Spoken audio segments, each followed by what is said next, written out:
Good afternoon सभी को। कैसे हैं आप लोग? आशा है आप सब अच्छे होंगे। स्वागत है आप सभी का आपके अपने YouTube चैनल पर और मैं आपके समक्ष डॉक्टर सुनीता वर्मा। आज हम बात करेंगे भारत की प्राचीन लिपियों की और जो मुख्य लिपियां हैं उनकी बात करेंगे। यानी कि जो पूरी लिपियां हैं भारत में वो तो 64 हैं, लेकिन उन 64 में दो लिपियां मुख्य रूप से मानी जाती हैं, ब्राह्मी लिपि और खरोष्टी लिपि। तो आज हम विस्तृत रूप में जानेंगे ब्राह्मी लिपि और खरोष्टी लिपि। तो आइए चलिए हम देखते हैं कि क्या है ब्राह्मी लिपि और खरोष्टी लिपि। तो सबसे पहले हम बात करेंगे खरोष्टी लिपि की कि खरोष्टी लिपि क्या है और इसका आगमन कब हुआ। तो खरोष्टी लिपि की बात यदि करें हम तो हम देखते हैं कि खरोष्टी लिपि 4वीं शताब्दी ईसा पूर्व से लेकर के और 3री शताब्दी ईसा पूर्व तक मिलती है। इसके शिलालेखों की यदि हम बात करें तो इसके शिलालेख हमें शहबाजगढ़ी और मनसेरा में मिले हैं। आगे चल के बहुत से विदेशी राजाओं के सिक्के भी हमें खरोष्टी लिपि में लिखे हुए मिलते हैं, जिन सिक्कों पर और शिलालेखों पर ये लिपि हमें मिलती है। और इनका जो इसके नाम के बारे की बात करें तो नामकरण, इसका खरोष्टी नामकरण के पीछे कई मत हैं। कई विद्वानों ने अपनी अपनी बात कही है। इनमें सबसे पहले कहते हैं चीनी विश्वकोश फावान सुलिन, वो कहते हैं कि किसी खरोष्ट नामक व्यक्ति ने इसे बनाया था, इसलिए इस लिपि का नाम खरोष्टी लिपि पड़ा। फिर इसके बाद इस लिपि का केंद्र कभी मध्य एशिया का एक प्रांत काशगर था, ऐसा भी कुछ लोग मानते हैं कि खरोष्ट काशगर का ही एक संस्कृत रूप है, यानी संस्कृत का एक रूप है जो खरोष्ट से है। फिर गधे की खाल पर लिखी जाने से ईरानी में खरपोस्त कहते हैं और उसी का अपभ्रंश रूप खरोष्ट मिलता। खर माने गधा होता है, तो उससे जोड़ करके भी इसको देखा गया है। डॉक्टर राजबली पांडे कहते हैं कि खरोष्टी लिपि के अधिक अक्षर गधे के ओंठ की तरह से बेढंगे हैं, इसलिए यह नाम, शायद इसका नाम खरोष्टी पड़ गया। अपनी अपनी मत देते हैं विद्वान बहुत से। डॉक्टर चटर्जी इस बारे में कहते हैं कि हिब्रू में खरोशेत का अर्थ है लिखावट, उसी से लिए जाने के कारण इसका नाम खरोशेत पड़ा, जिसका जो संस्कृत रूप है वो खरोष्ट कहलाता है। यानी खरोष्ट जो शब्द है वो संस्कृत रूप है और ये उसी से बना हुआ है। तो ये तो थी तमाम तरह की बातें नामकरण के संदर्भ में। और खरोष्टी लिपि के प्रमाण के बारे में मैंने आपको बताया कि इसके प्रमाण शहबाजगढ़ी में और मनसेरा में मिलते हैं और अनेकों सिक्कों और शिलालेखों पर भी अंकित हमें मिलते हैं। उत्पत्ति की भी बात करते हैं हम कि खरोष्टी लिपि की उत्पत्ति और इसकी विशेषताएं क्या हैं। तो अगर उत्पत्ति की बात हम करें तो खरोष्टी लिपि की उत्पत्ति के संबंध में एक मत नहीं है। इसमें भी कुछ लोग कहते हैं कि ये आर्मेयिक लिपि से निकली है, तो कुछ लोग कहते हैं ये शुद्ध भारतीय लिपि है। लेकिन इस परिप्रेक्ष्य में सबसे प्रथम मत आया प्रसिद्ध लिपिवेत्ता जी बूलर का। उनका कहना था कि खरोष्टी लिपि आर्मेयिक लिपि की भांति दाएं से बाएं को लिखी जाती है। खरोष्टी लिपि के 11 अक्षर बनावट की दृष्टि से आर्मेयिक लिपि के 11 अक्षरों से मिलते जुलते हैं, इसलिए आर्मेयिक लिपि की से इसकी उत्पत्ति मानी गई है। दूसरा जो मत है खरोष्टी लिपि के बारे में वो है डॉक्टर राजबली पांडे का। उन्होंने अपनी जो पुस्तक है इंडियन पैलोग्राफी, उसमें इस मत का प्रतिपादन किया और वो तर्क देते हैं। वो कहते हैं कि जब तक इस मत के पक्ष में कुछ ठोस सामग्री उपलब्ध न हो जाए तब तक कुछ कहा नहीं जा सकते। लेकिन ये सत्य है कि खरोष्टी लिपि उर्दू लिपि की भांति दाएं से बाएं को लिखी जाती थी पहले, परंतु बाद में ब्राह्मी लिपि के प्रभाव आया और इसके कारण यह भी नागरी आदि लिपियों की भांति बाएं से दाएं लिखी जाने लगी।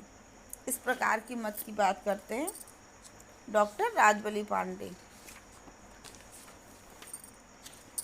और यदि हम इसकी विशेषताओं के बारे में बात करें तो इसकी सबसे बड़ी विशेषता तो यही है कि ये दाएं से बाएं लिखी जाती है और ये बहुत प्राचीन लिपि है, यानी ब्राह्मी लिपि से पहले खरोष्ठी लिपि आई। अगर लिपियों का वो कालक्रम दे दें कि पहले कौन सी आई बाद में कौन सी आई, तो खरोष्ठी पहले आएगी और ब्राह्मी लिपि बाद में। इसके अक्षरों की जो संख्या है वो मूल है 37, और इसके जो दीर्घ स्वर है वो है बड़ा आ, बड़ी ई, उ, ए, ऐ और ओ। इस प्रकार से खरोष्ठी लिपि के विषय में मैंने आपको बताया। आशा है आपकी समझ में आया होगा। चलिए अब हम अगली बात करेंगे ब्राह्मी लिपि के बारे में। तो सबसे पहले हम बात करेंगे खरोष्ठी लिपि की, कि खरोष्ठी लिपि क्या है और इसका आगमन कब हुआ। तो खरोष्ठी लिपि की बात यदि करें हम तो हम देखते हैं कि खरोष्ठी लिपि 4वीं शताब्दी ईसा पूर्व से लेकर के और 3री शताब्दी ईसा पूर्व तक मिलती है। इसके शिलालेखों की यदि हम बात करें तो इसके शिलालेख हमें शहबाजगढ़ी और मनसेरा में मिले हैं। आगे चल के बहुत से विदेशी राजाओं के सिक्के भी हमें खरोष्ठी लिपि में लिखे हुए मिलते हैं, जिन सिक्कों पर और शिलालेखों पर ये लिपि हमें मिलती है।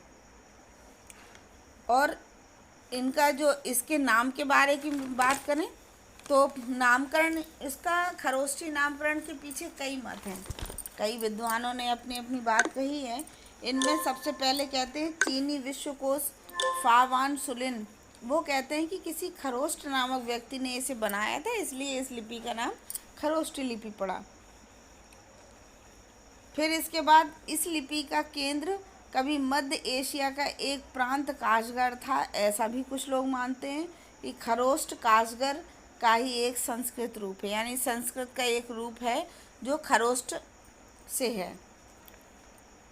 फिर गधे की खाल पर लिखी जाने से ईरानी में खरपोस्त कहते हैं और उसी का अपभ्रंश रूप खरोष्ट मिलता। खर माने गधा होता है, तो उससे जोड़ करके भी इसको देखा गया है।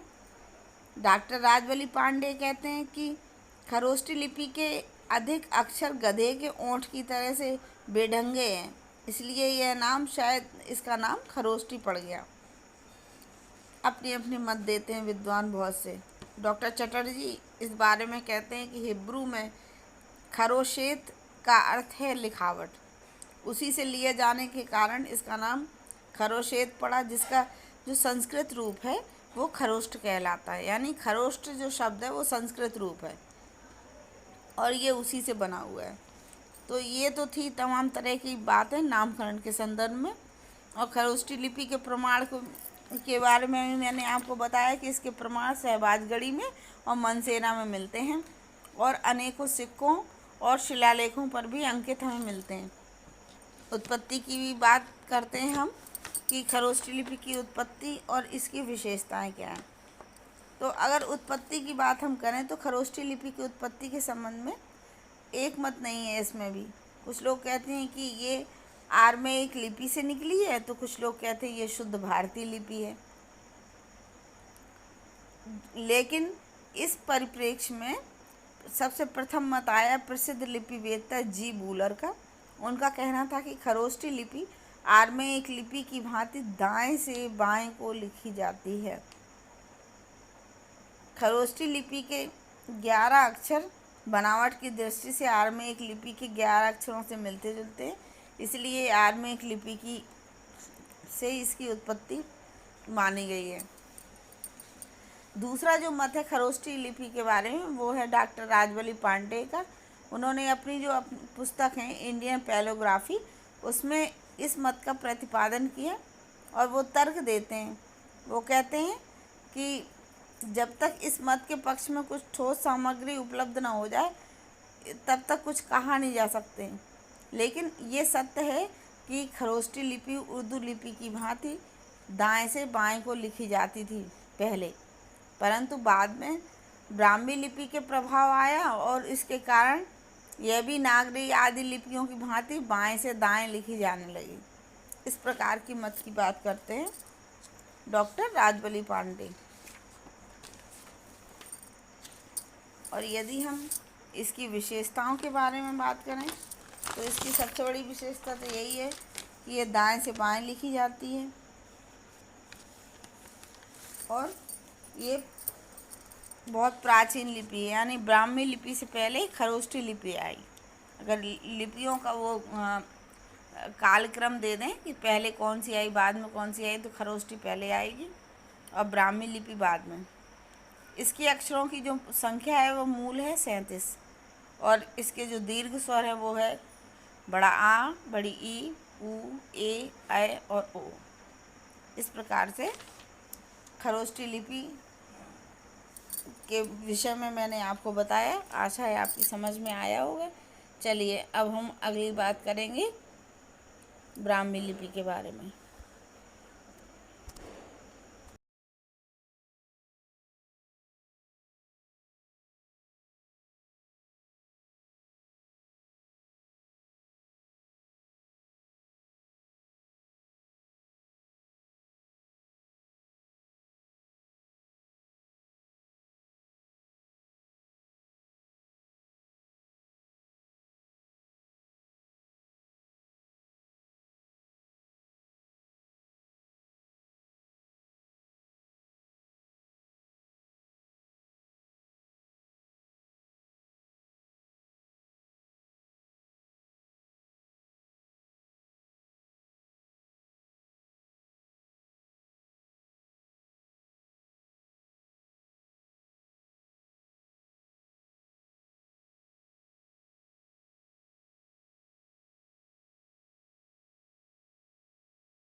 तो सबसे पहले हम बात करेंगे खरोष्ठी लिपि की कि खरोष्ठी लिपि क्या है और इसका आगमन कब हुआ।